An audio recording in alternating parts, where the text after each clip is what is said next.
What's up, y'all? This is your boy Brooklyn Man, Streets 993, Brooklyn Media. And today I am here with a legend, man. Some might say a platinum selling artist. I got my boy Lyfe Jennings in the building. How you doing, man? All is well. What's up, bro? Man, everything is great. Everything is great.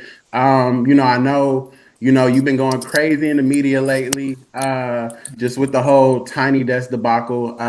We'll get into that a little bit a little bit later. Right. But before we get into that, man, I want to get into, what you're doing now. I saw you're re-releasing some of your music. And I kind of want you to just give a brief synopsis of who you are for people that, may not know who Lyfe Jennings really is in this music industry. My name is Lyfe Jennings. I'm a political prisoner. You dig what I'm saying? In this R&B box, man. But I do so much more. And basically, I just create music, man, that nobody else really wants to talk about, but everybody is feeling. You know what I'm saying? Some of it may not be, I guess, taken as as kindly as other would be, but nonetheless, I know this is my purpose, man, and that's it. Okay, and why do you feel like people might not take to your music as lighthearted as it should be? Because I mean, you're re-releasing "Must Be Nice" and that's a classic record. So, talk about just what Must Be Nice is about, and why you decided to re-release it 20 years later. Well, I mean, the first part of the question, like sometimes my music is not received well because you got to be in the right space to be able to accept growth. Because sometimes growth is convicting yourself of some stuff you've been doing your whole life. You know, change is hard. And songs like "Must Be Nice," I release those kind of songs, which are definitely favorite songs of mine because these songs kind of cross all genres. They not even mental genres. They not too preachy. They not too on just self growth. What they are is just about appreciation, and I think that those things go hand in hand with the rest of the music. So. Definitely. And why a re-release of a classic record 20 years later? I think the world just needed it right now, man. My kids, I always tell them I wish they were around in my times where it used to go to house parties and the worst thing that was going to happen was you was going to get beat up or opening fire hydrants. And I think that these kids growing up today, they may think, from their own vantage point that this world is just a mean place. And I just wanted to remind them that there was a time when it wasn't always like this and this place we can get back to. Hence, re-releasing Must Be Nice. Yeah. Right. And I saw you drop the video for the re-release of the Must Be Nice. Yeah. And it's a I guess it's a modern day version playback of the old video, correct? Yes. Yes. So what did it take to kind of find those people that were in that video previously and what they're doing now? Because I saw you had biographies on them, kind of like where they're Right. at. So what did it take to kind of get those people in, and why did you want to, why not create a video with a whole different concept of a new meaning of must be life? I mean, must be nice, versus just you know taking the old video and just making it more modern. Well, of course, finding the people is definitely a challenge because people are at different phases of their life. And I didn't want to totally rework the video because I don't think that you can reinvent the truth. You know what I'm saying? I think that it just is what it is. It's just a continuation of the truth that you had previously in your life. Um, and also, this record I redid the video in this manner because I wanted a person to be able to look back 20 years and see where they were in their life, whether it's mentally, physically, socially, economically, whatever, and be able to look forward right now and just see if they actually living out their own personal dreams, man. And if they not, then convict yourself and get on with it because it ain't over. And if you are, let's set some more goals for the next 20 years to move on. Right. You know? So 20 years later, Mhm. how different is the Lyfe Jennings from now from 20 years ago? Oh, he's a lot calmer. Very, very less judgmental, slower to anger, slower. I'm still Mm. get angry sometimes, but slower to anger. And and again, like I think that I just realized that people are going to be themselves regardless. Like the mass of people are going to feel a certain way about something, and no matter how much you try to explain it, they're just not going to get it because they're not in a place to get it. But you still provide the information so that when they finally do get to that place, it's already there for them, you know? Yeah, most definitely. Yeah. And are you 100% independent currently right now? I do business with BMG. I think the model of a record company no longer fits me because they're really more gravitated towards breaking the artist. I think it's safe to say that I'm already broke, but I still need distribution entities. I still need people that are professionals in their own crafts. You know. Right. So let everybody know, what AOU stands for, because you have that at the title of, your new releases. So what does that mean, Mhm. and how does that fit into the new Lyfe Jennings brand? Yeah, it's not just for myself either. It's a brand. It's an R&B brand, and what it stands for is artist owned umbrella. And what this is when you see this tag, whether it's on my stuff or anybody's stuff, that means that the artist owns that master. And whenever you stream or buy or whatever with that AOU, that money Mhm. goes straight to the artist. If it does not have AOU on it and you buy and stream it, then that money is going to his or her label. Gotcha. Okay. Yeah. Gotcha. So just speaking on that whole topic, um, so you're re-releasing music because you want the money to, go to you, is essentially what you're saying, correct? Yes, I think it's time. Yeah. Okay, and how are record labels, or even a previous record label that you've been on, dealing with? Are there legal rights to the music, or do you just have freedom to say, okay, yeah, I did that song, and I might not have the master to it, but I'll redo what I did prior.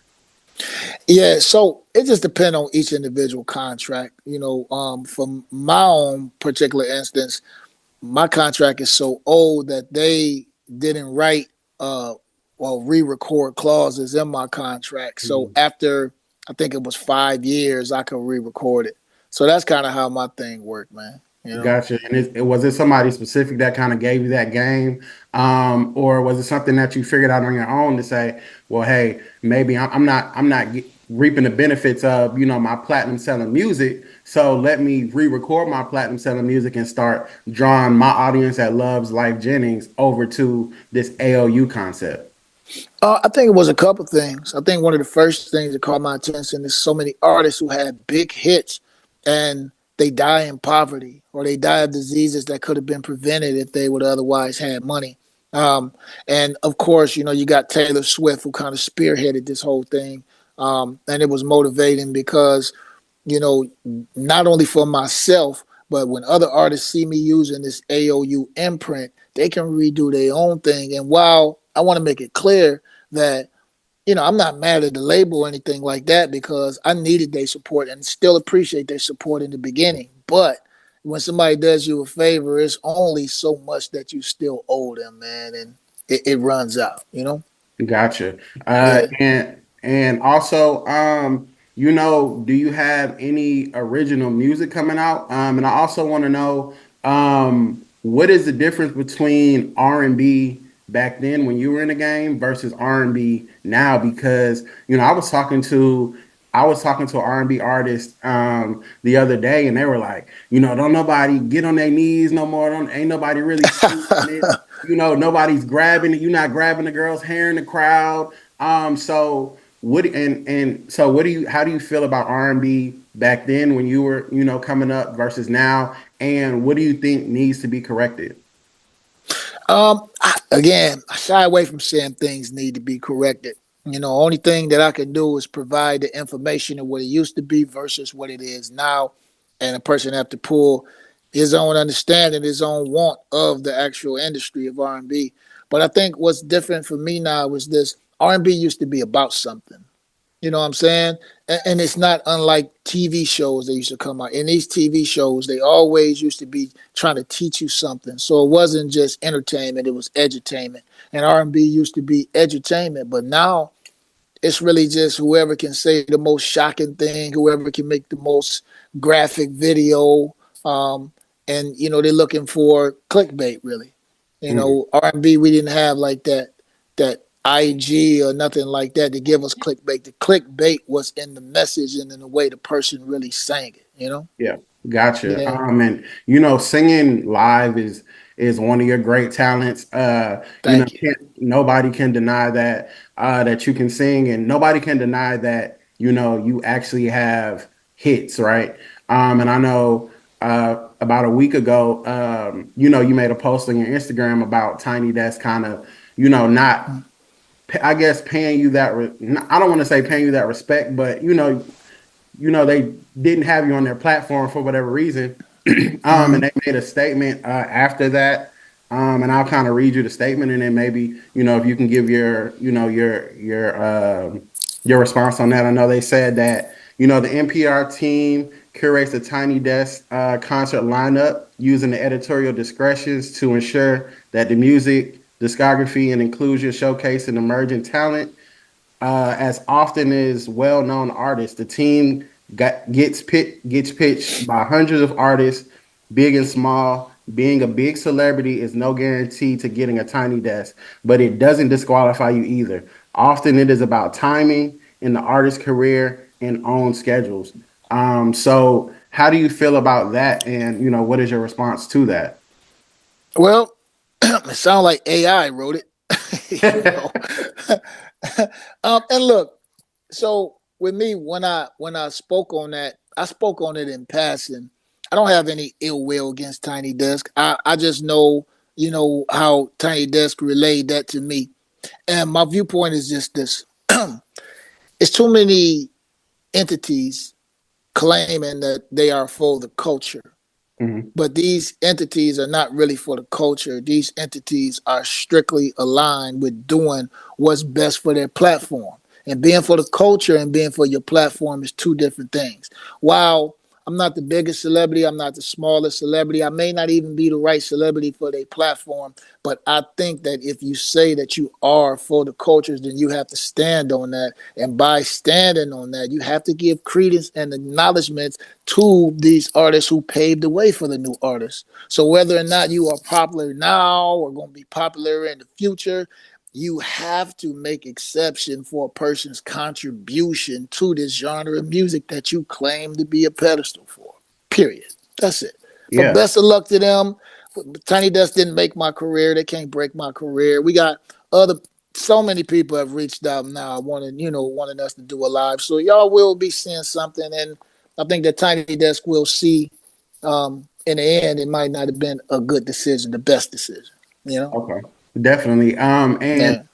with the Tiny Desk, I guess you could say denial or them not appreciating you. Mm-hmm. You got the unplugged. And I want to say I definitely checked out your unplugged, and bro, man, you killed it. Thank you, man. So do Shout you out to feel Unplug, man. That was their first time doing some R&B, man. They got 1 million followers now, man. They killing it out here, man. Love that. Love that that sound for that sound like Life Jennings need a piece of that?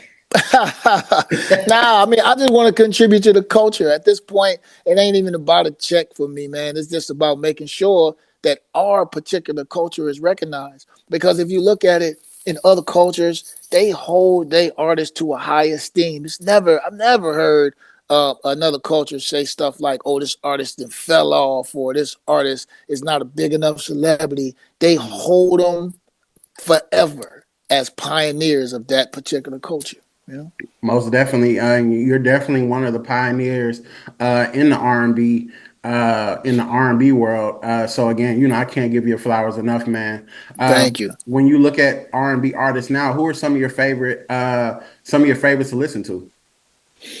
Um, it's this new kid, man. Why I keep forgetting his name? Well, probably because I just heard him. Nino Capin, I think that's his name. Like he's a dope artist. As far as the new guys, um, older artists like I'm old head. Like I'm listening to the Anita Baker stuff and various stuff like that. Man, I really again like I'm just a fan of what R&B was, and so I tend to have to go back there to get my R&B fix. You know. Definitely. And I was checking out a couple of your other interviews last year. You were on another platform, and I believe you said that you were working on like a biopic or something like that. Is that still in the Mm-hmm. works, or how can people really tap into Lyfe Jennings' legacy and what he's contributed? Because again, we can always go back to, you can prove yourself, or I don't even want to say prove yourself because at this point you don't have to, but in the eyes of everybody else, they're judging you based off of you not getting a tiny desk and you quote unquote having to prove yourself on unplugged, to Mm-hmm. let people know that you got the talent. Shade Room, they posted a bunch of your work, after that tiny desk situation happened. So Right. when are we gonna see like a Lyfe Jennings biopic, a book, maybe a memoir? How can we get the story so that my generation can understand that Lyfe Jennings is a legend in this entertainment industry, in this R&B world? Yeah, I definitely shot part of my biopic, and then COVID happened, so it kind of derailed it. But I've always said from the very beginning, it's not even really about me. A person never even remember my name as long as a person to be able to get, the information that I'm giving them. And I'm just gonna continue to do that, whether my name is attached to it or not. Children book series is out. It's the Adventures of Life, and it's just more of a Lyfe Jennings brand. Clothing line, repetition. You can read up on it and see that's just more. It's called intellectual fashions, man. I'm really just trying to grow the community as I always have, whether it's through R&B or other endeavors, man.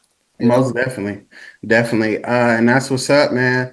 And also, just real quick, man, you mentioned the children's book. What does a children's book consist of? it's just life adventures. Like I think in our genre, we go through different things in our regular everyday life that a regular person might not have to worry about. And so we never really talked about those things. So I speak on these things. It's a 3-book series. It's called Adventures of Life. And every year I'm going to add a book or two about it. It's going to be even letting kids see how to deal with the police, Mm, because even though I tell my kids, you know, whether you right or whether you wrong, these are adults. And so if you're trying to position yourself not at a point of subjectitude, but just a point of information that I'm not going to win as a kid against an adult, maybe your outcome would be different if you start like that. So these definitely. books are about those and many other topics that urban America goes through. You know. Most definitely. And before I let you go, I just want to pick your brain on a couple of hot topics that's going on. Mm-hmm. So we know everything that's going on with Diddy. Mm-hmm. In this case, I don't know if you've ever had a personal relationship with him, but what are your thoughts? Do you think Diddy deserves a bond? Anything you want to speak on when it pertains to just the overall Diddy situation? Yeah. So I think that is a definitely a personal matter between Diddy and between the people who are making these accusations. But what I will say, as a community, I would like for us to have more credence in, I guess, being mindful of patterns that occur in our world that don't occur in other people's world, in other genres' world. Mm, So in saying that, I think that we definitely have to. I don't want to say learn because we already know, but you just got to know the difference between P Diddy, the musician, and the philanthropist, and the overall black excellence that he has given us, and between the Diddy that they claim to be uh, uh, uh, uh, a drug supplier or a rapist in some lights. I think we just got to be able to separate that because the media will try to group it in together and try to take away our great moments as a culture in order to pull down our excellence just in general. okay. There are great moments. There are going to be bad moments, but I just think let them handle them bad moments and let us still be able to maintain and retain our great moments. So you feel like, we should still, so would you still say that you would turn on the Diddy song regardless of whatever's going on? I think we should mind the business that minds us. Valid. Like that answer. Yeah. Yeah. And also, it's election season, man. So what are your thoughts on Donald Trump, Kamala Harris? Who are you publicly endorsing anybody, or how do you feel about the election in general? Um, well, I'm definitely one to say that in these presidential elections, America is a business. And I think that people look at America as just something personal. Like we get slogans like, well, I'm here to help the low man and this and that. What I do understand the crowd that you're speaking to, they may believe that, but I'm not swayed by things like that. And I really would prefer for politicians just to be as transparent as possible, but that's never going to happen. But having said that, I do endorse Ms. Harris. And I don't endorse Ms. Harris because I particularly believe that she's going to be a better president than Donald Trump because we have no way of knowing. But I do think from what I've saw again, and it could be all misleading because people will mislead you. But Mhm. from what I saw, I just think that Mr. Trump is becoming more and more not in control of his actions, whether that's due to entitlement or whether that's just due to some kind of mental ailment. But I would rather put the country in the hands of somebody who has been able to consistently be able to keep control of their self, control of their speech, a full understanding, at least for the most part, understanding of policies and what she plans to do specifically, as opposed to a more broader approach like make America great again. You know what I'm saying?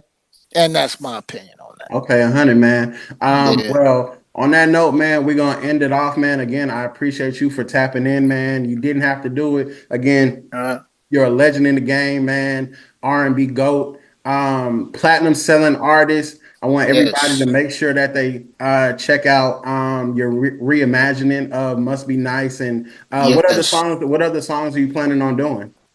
Yeah, we got Reimagine Never Neverland coming out. And of course, we got new stuff that's coming out on this album. This EP coming out November the 11th. The children books is on theadventuresoflife.com. The clothing branding is on repetitionbrand.com. Again, the EP next month, dropping new videos, new visuals, new life, man. All right, cool. Well, again, man, Life, I appreciate you. This is your boy Brooklyn, Brooklyn Media, Streets Time Young 93, Brooklyn. and we out, man. All right.